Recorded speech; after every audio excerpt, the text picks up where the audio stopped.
Anthony Daniels is here from the Lego Star Wars Holiday Special. I think Vicky gave you all the way this is going to work. So you have the option in your chat window to click the raise hand button. Make sure you keep your microphone and your camera off, and I'll call on you once you raise your hand, and then you can unmute yourself, ask your question, and we have about 30 minutes for today's press conference. So welcome, Anthony. I'll let you introduce yourself while we have some folks start raising hands. So just explain to me,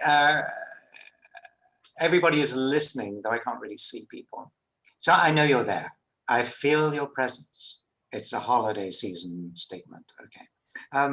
Hello, and well, thank you for joining. I'm in London, some hours away from many of you, I think, though I don't know where you are. So come on in. Great, great. We have our first question. It's Odell Croy. Can you go ahead and unmute yourself and ask? Yeah, I'm Olivier Delcroix from France, from Paris. Perfect. Bonsoir. Ça va? Bonsoir. Ouais. Vous avez lu mon livre? Sure. C'est droit que les mémoires ne s'effacent pas? Yeah. I read it. I have it in my Excellent. place. Thank you. Well, my first question is quite simple. Do you think your golden C-3PO character will remain in the history of cinema like the original robot of the Metropolis movie by Fritz Lang? Yes, I do sincerely believe that, because like Ava, I think her name was, the robot, C-3PO is an iconic film. And on set, walking to the scene through the crew, I would regularly say, move out of the way, icon coming through, holiday icon coming through. And of course, people laughed. But 3PO is an icon forever and ever. And he will out-survive me, he will out-survive all of us, because now with the electronic media, these images, as much as Maria and Metropolis exist forever, so will Star Wars and so will 3PO. And I'm very proud about that, because I respect him a great deal. You're right. Perfect, thank you. Jesper Rodick, go ahead. You can go ahead and unmute. Yes. Hello. Hi, Jesper. A question from Danish film site, films.dk. There's been some discussion within the fan community around the new sequel trilogy. But on the other hand, the new Disney Plus show, The Mandalorian, has received almost unanimous praise from fans. What do you think has been the key to this success, and would you like to see C-3PO in The Mandalorian? I would love to see C-3PO in The Mandalorian, and I hope you will be talking to the producers on my behalf, because my phone is ready. The Mandalorian takes a new look and I think a new style approach. And yes, there have been discussions, and how nicely you put that, about the sequel trilogy that we've just finished with The Rise of Skywalker. There are elements that certainly are debatable. And the thing about Star Wars is it has always been chock full of things to think about, concepts, ideas, views, morals, if you will. And fans have debated for a long time. And certainly the sequels advanced that. And yes, have an opinion. I like this, I'm not so sure about that, but be nice about it. Just share. It's dialectics. It's looking towards agreeing, if you like to disagree, or finding a common ground. Because Star Wars fans really are fans, whoever you are, or dark side or whatever. Just be kind to each other and enjoy. Great, that was perfect. Michael Dalton, can you go ahead and unmute yourself? Hello, can you hear me? Michael, hello. Hello, Anthony, how are you? I'm getting there. So obviously you've been in all of the Star Wars films, and were in the original holiday special back in 1978. And I just kind of wanted to ask, you remind me of that. I just wanted to ask what your memories of that were, and I suppose how it compared to being in this holiday special, and I suppose more broadly how the experience of being in Star Wars has changed over the years. Right, but I'm sure you have read my book in English, possibly. I am C3PO, The Inside Story, because I'm plugging it away like mad. Why not? But one of the most amusing chapters, possibly, it refers to the original holiday special in 1978, which was remarkable in so many ways. First of all, filming it on the set in LA was a dismal experience. And bear in mind, this is meant to be the happiest day in the life of an Ewok, Ewok. What are the big ones called? The Wookiees. They will get together, like every religion has its festival days and life days for the Wookiees. And there we were meant to be celebrating this event. And there's Mark and Carrie and Harrison and me in this very dark, basically black drapes. It was like a funeral. It was dreadful. And then you watched it and you thought, I didn't realize it was as dreadful as that, but it was. So when the producers came to me and said, we're going to make a holiday special, I laughed. But as you will find out, it's very, very different, and it's charming, and it's Lego that I adore. And 3PO has seen all sorts of things over the years. He's been on the Donnie and Marie Osmond show and the Muppet Show, and he's used to crazy experiences that bring out certain qualities in him. And so long may that go on. Great. Thank you very much. Thank you, Michael. Richard and Sarah, if you guys could go ahead and unmute yourself. Hello, Mr. Daniels, and happy Life Day to you. Yes. Happy Life Day to you, Richard and Sarah. Happy Life Day. First of all, we want to thank you for the decades of all the happiness you have brought fans such as myself, who's been there since day one with all the Star Wars films, the comics you've written, all of the animated shows you've been a part of. We just want to, first of all, just thank you for many, many decades of everything that you brought to us. That is really, it's really nice of you to say that, but I'm immediately going to chip back. Because when you think about it, and maybe this doesn't really occur, I'm going to say thank you to you and everybody else, all the fans who have reciprocated, who have enjoyed, who have watched, who have loved what I and the other members of the cast and crew and producers and so on have brought to you. And in the book, I do talk about the fact that without the fans, there would have only been one Star Wars film. It was called The Star Wars. No, then it became Star Wars, or The Star Wars. Then it became Episode 4, because the fans took it and loved it. So George made the next film, Empire Strikes Back, and so on. So you're thanking me, and I'm thanking you for playing your part as a member of the audience, without being sickly about it. But it's a two-way process, and you're part of the team, and I thank you. Well, thank you so much for that. And over the decades, we've been on a campaign to bring the highlights and all the positivity that the Star Wars Holiday Special has brought people. Because the one thing we say to anyone asking, what's so special about this? We say, it's fun. It's fun, and it provokes great conversation. So my question to you is, what is one positive thing you can say about your involvement in the original Star Wars Holiday Special? I got paid. Did the check clear? Probably not under the circumstances. It certainly gave people a talking point. And look, just to be there with Carrie and Mark and Harrison was always a pleasure. So, we had each other. And frankly, if you watch it on YouTube, the last few moments of it, you can almost see the human characters and 3PO clinging, kind of nudging closer to each other, like we were in a lifeboat trying to survive this wreck as the Wookiees trampled over the scenery. Well, thank you very much. Thank you. Our pleasure. Perfect. And then I'm sorry, I'm going to mispronounce this name. Shatij Rawat. Can you go ahead and unmute yourself? Yeah, it's Kshitij, actually. Oh, thank you. Yeah. Sorry about that. Oh, no, that is difficult. Yeah. Totally In India also, it's pretty difficult for people to pronounce it. Yeah. So Anthony, I'm a huge fan. My favorite Star Wars character is actually C3PO. So my question is, are you personally anything like C3PO? So do you also get fussy sometimes, or think you'd rather be somewhere else? Sorry? Yeah, but people often ask me, what characteristics do I share with 3PO? And well, how can I put this? Because I like him very much. He and you'd have to ask my wife. I mean, he can be irritating, and I'm sure she would deny that I was irritating. He can be a little fussy, and I'm sure my wife.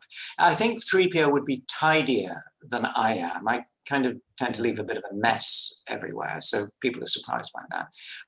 But one thing I really do like to share, that I share with him, is his sense of loyalty. That I think loyalty in humans, loyalty to each other is extremely important. And one of the lovely things in the movies is that 3PO shows great loyalty, even to dreadful human beings like Han Solo. Nevertheless, he would want him to be okay. But loyalty to the princess, to Luke Skywalker, and of course to R2-D2. A very, very major, important human attribute. Yeah. So is 3PO's story over, or are we going to see him in future? I think his story is far from over. I am delighted to say, and the Star Wars Holiday Special is the latest iteration, not the last, I have to tell you, but my lips, and indeed 3PO's lips, are sealed. He doesn't have lips. Does he have lips? Anyway, there are other things coming up. Not major movies, but stay tuned. I don't want 3PO. 3PO is too important a character to disappear. And I don't believe fans will allow him to disappear. And of course, the important thing is to remember, as somebody was saying earlier about Fritz Lang's Metropolis and Ava, the robot there, and the wonderful Tin Man and the Wizard of Oz, those characters as characters stay alive forever and ever and ever. Yeah. Perfect. Thank you so much. Robert McKnight, you are up next. And just a reminder, we're trying to keep it tight, so just one question per person. Thanks. Anthony, thanks for being with us today. We really appreciate it. Yeah, that was his way of saying I'm talking too much. So, go on, Robert. You're from Australia? Yes. It's 4:14 in the morning up here in Queensland. Oh, thank you so much for being there. I thought I was having a tough time, and it's 6:15 in the evening in London. I have such fond memories of Australia. Oh yes, go for it. You have one question. Yes, I do. I was going to say, tell us about the fond memories. But the one thing I love about what the holiday special this time is because it's through Lego, it is able to take the Mickey out of itself. It's allowed to have fun at the Star Wars universe. Does that forgive all ills from the previous special? Robert, that may be going too far.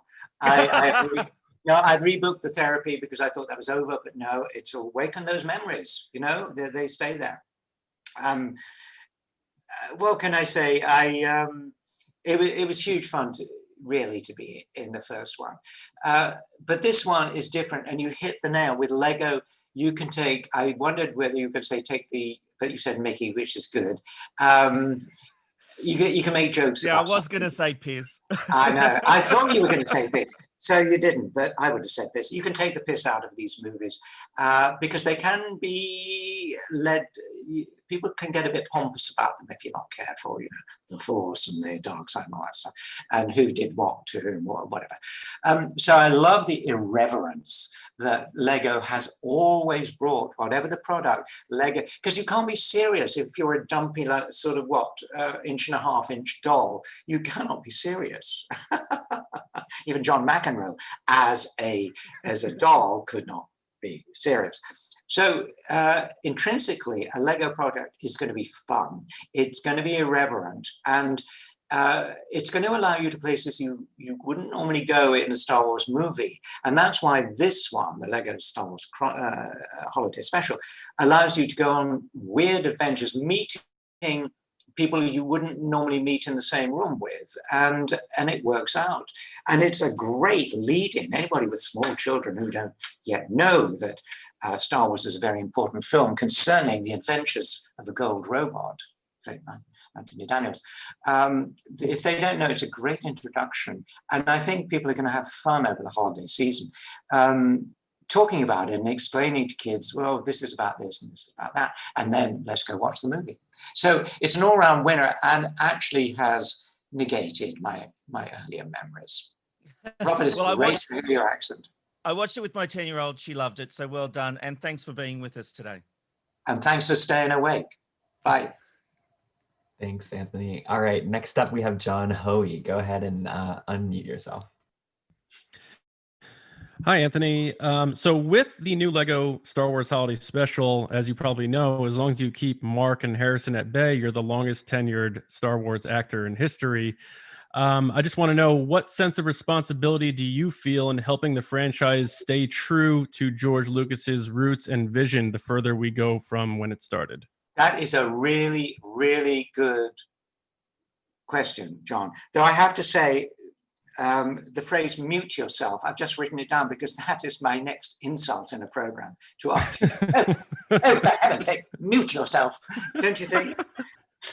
So thanks for that, John. It's really important, and it's why I generally, you know, I like being employed. I like working, but one reason it's important that I feel I stay with 3PO is sometimes writers or producers, whatever, get a bit distant from the basic, I'll say truth, if you like, of the original film. That you meet Star Wars, you meet C-3PO, and he's very important in the minds of many, many people because he's the first voice in that first film. And he has a kind of quality that has stayed with people. And therefore you have to stay with that quality, whatever the new iteration is, whether it's a film or an animation or it's a Lego film. And I can do that, not without being crazily controlling about it, but I can say, you know, that's not how he would put things, or that's not how he would behave in character, because it's very important he stays in character. And sensible and clever and intelligent producers and writers and directors listen to me. Others, I don't work with them. Thank you so much. Great. All right, Sean Fang from Streamly. Go ahead and unmute yourself. Or mute yourself. Yes, mute you. Don't you? Yeah. Streamly. Hi, Anthony. Yes, an honor to be able to talk to you today. So my question is, this special is set after the events of the Rise of Skywalker. Did you enjoy being able to tell a story that is set in this time period? Because the movie kind of left things fairly vague about the state of the galaxy at this point. Well, it's interesting that the original film was called A New Hope, and these days we need to feel there is hope, and there is lightness and fun and joy in life. And without realizing it, I think the producers of this film, the Lego Special, have hit the right moment to bring this out, because we need right this year, right now in the holiday season, to be reminded that there are good things in life, there are good things to celebrate. It's difficult right now for many, many people in all sorts of different circumstances. And this will, I think, begin a new beginning. I think there'll be a holiday special next year. Please can I be in it? I don't know. But this is a little launch pad for a new series. And I said it first, so I want to be there. There's so much for a family to enjoy. And if you're not there with a family, there is so much warmth in the program that you can relax, be there, just stop looking out of the window for a moment and just sink into this program. And you'll feel better, I think. Thank you. Great. Thank you. Thanks, Sean. Michael Celestino, go ahead and turn yourself off mute. Hi, Anthony. Thank you so much for doing this. Yeah, go for it. My question to you is, I wonder if you could talk about the difference to your approach to your performance, if there is a difference between when you're actually on set in the C-3PO suit versus in an example like this in the Lego Star Wars Holiday Special, where it's just a voiceover performance. Does that affect your approach to the role at all? The only difference, believe me, Michael, the only difference is I'm not wearing a suit. I am there in jeans and a shirt of some kind that doesn't make rustly noises in the microphone. So you have to be careful what kind of material you're wearing. Because 3PO, I stand up. I stand as him, so a very tight bum, tight stomach, and very tense because he's a tense character. But he moves most of the time when he's talking. And if I'm wearing the wrong clothes, cotton that's a bit sharp or whatever, it can make rustly noises. So I have to be very careful to wear sloppy clothes. That way I can remain as physically as 3PO, much to the amazement of any visitors who watch and they go, God, I can see the costume. I can see. If you watch me, people forget that I'm there in the shirt and the jeans. They see the gold. And that's kind of fun for me. So that's the only difference. I ain't wearing the costume. As always, well, in an animation, you tend to only have your lines. So always you have to read what, or ask what the line before was. What was the question that you were answering? But that is second nature to me, because in the original film, when I talked to R2-D2, they didn't tell me, but R2-D2 never made any sounds, never replied, never beeped or anything until 6 months later when Ben Burt eventually won an Oscar for being the voice of R2-D2, but way late for me on the set. And I went crazy talking to myself. So now in the studio, being in something like the Lego special, I just have to imagine what somebody's just said to me or what has happened. And it's there in the stage directions on the script. So it's the same. Thank you very much. So nice to talk to you. Thanks, Michael. Thanks so much, Mike. Okay, UC Allroth, you are up next. Thank you very much. Excellent pronunciation of a difficult Finnish name. So, hi, UC. Hello there. This is actually coming from your book, my question. So, in the book, there's a thread that starts from a sense of neglect that you describe around the time of the first film, running to the very end where you speak of resentment that you had over your career. I mean, of course, you speak about gratitude and acceptance, but there's this mixed emotions running through it. And my question is, are these more about the way that C-3PO has been treated on the screen, or is this more about you yourself as an actor? Because as Abrams writes in the introduction, that you're probably the least recognizable superstar on the planet. Yeah, you see, that's a really clever, thoughtful question. When I decided to write the book, I decided it should be as honest as possible, without hurting people, without making stupid, fantastic claims, whatever, just the way it was. And I thought it was important, certainly to me, to say that it was very, very difficult at the beginning when Lucasfilm tried to pretend that I had nothing to do with the film, that I wasn't that character, I had no input, that I wasn't the puppeteer. All right, I got a little credit on the roll-up at the end. That was a very, very hurtful experience. And it's interesting that I had never actually put together what you just said, that the 3PO gets pushed around, dumped on, ignored, everything, bullied through all of these stories. And yeah, now you've made me think about that.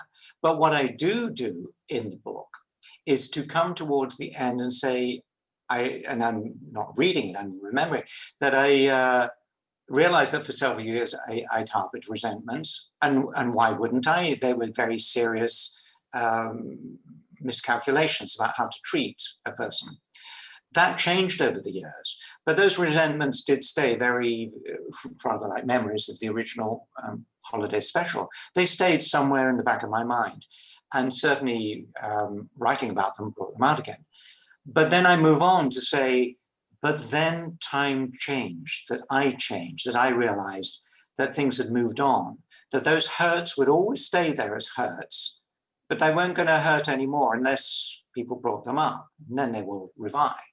But now there are better things to talk about. There's lovely things that happen, working with JJ, adorable. Having the enjoyment and affection and respect of the fans, I realized was an amazing event to happen towards me.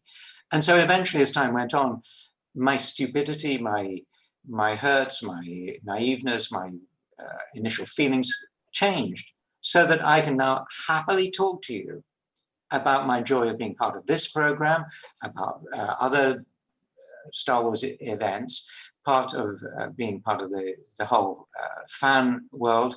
But always there will be memories. It would be stupid to deny them. But now I have moved very, very far away from that initial process. But again, thank you for a really intelligent and a rather thought-provoking question, which I will think about. Thanks, Jussi. No, thank you very much. This was a very heartfelt reply. Thank you. And I Well, greatly appreciate you see, it was a heartfelt question. It was a very thoughtful. So there we are. Mutual thanks. Thank you. And I recommend the book to everybody. Oh, Jussi, thank you very much. You don't get a percentage, okay? Just no. Thank you. All right, thank you, Jussi. I think we have time for about 2 more questions. So Javier Crespo, you're up next. Javier. Yes, thank you. Hi, Anthony. How are you? I'm really good. Javier, yes? Yes. Nice to chat with you. My question is, when the producers reach you with this new holiday special, and you thought about the original holiday special, what were your thoughts, your initial thoughts about this new project? Well, Javier, you may not have heard me say earlier that I was really surprised that anybody in the entertainment industry would ever consider making another holiday special, because the first one had really surprised people about how crazy it was. And then, of course, when I saw what they were going to do, and that was Lego, I was just thrilled to be asked. I was delighted, because I know anything with Lego and anything with Star Wars Lego, it's going to be a blast. I mean, look at the Lego movie, the first one. You know, I walked 2 lines in that. I adored being in it, and the audience adored 3PO being in it. And as I said before, Lego has been a wonderful companion to Star Wars. They were made for each other, and they only discovered each other, I think, if I'm right, around the after the 3rd film, Return of the Jedi. So I think people who remember the original holiday special will be surprised. Hey, and give it a chance. Don't ignore it, because it's got those words in it. This is different. This is fun. And it also references so many memories that audiences have around the world. I totally agree with you. Thank you. Thanks, Javier. All right, last question from Chris Wyman. Go for it. Hey, Anthony, thanks for being here with us today. Hi, Chris. So this has obviously been a very challenging year for everybody, with the virus issues and stuff. Have you been recording from home, or is this stuff that you did previously to now, or are we getting new things? Chris, I do so many jobs that frankly, I slightly forget.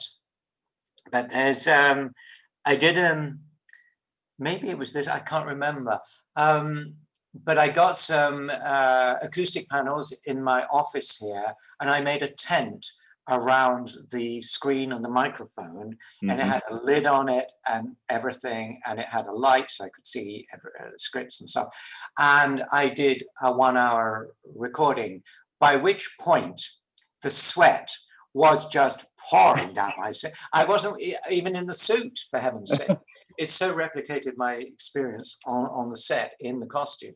And I realized that I couldn't do this. So, because then a 4-hour recording session came up, and I knew that wasn't going to work. So now what happens in lockdown, in COVID, people are very sensible. I now walk out to a studio. I'm buzzed in. I don't have to speak to anybody. They tell me the number of the room I'm going into. And there I am alone with a microphone that has been sanitized. And behind at least 2 sheets of glass is the engineer. So he is safe from me. I am safe from him.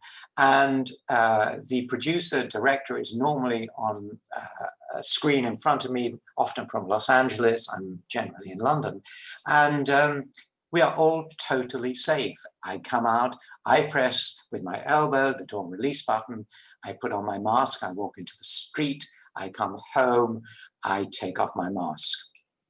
So everything's safe. And please, you know, everybody who's listening, I have made a career out of wearing a mask. And I'm going to say something I've not really said before. I've made a career out of wearing a mask.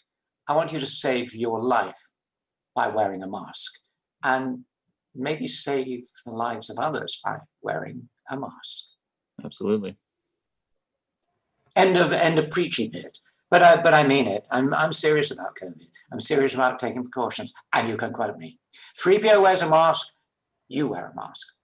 Do we have time for one more question? I think that was the perfect segue out. If we want to sneak in one question, we probably could. Let me just see. Mark Newbold. Oh, you're around. Evening. You want to be our closer? No, Mark Newbold is rubbish. Oh, thank you very much. With these, I know you love doing these shows, but how much of the story do you know going in? And do you ever get to suggest any little ideas, knowing 3PO, obviously, as well as you do? Oh, yeah. On this show, the script was really well formatted. 3PO's involvement is what it is.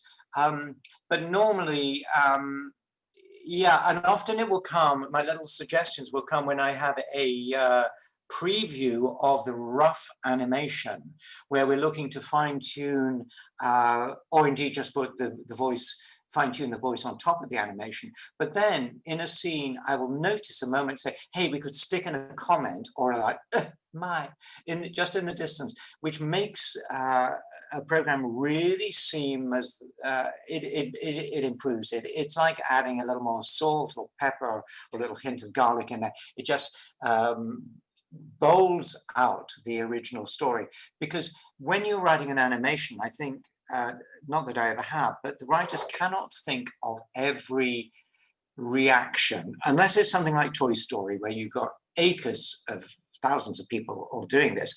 You know, on a program like this, resources are slightly more limited.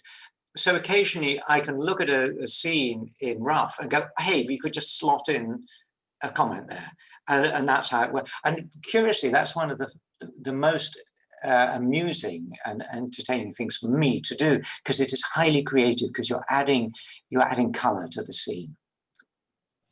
As long as it's gold. You see, Mark, you have to have the last word. Sorry. Cheers. Cheers. Perfect. Thank you so much, Anthony, and thank you everyone for joining today.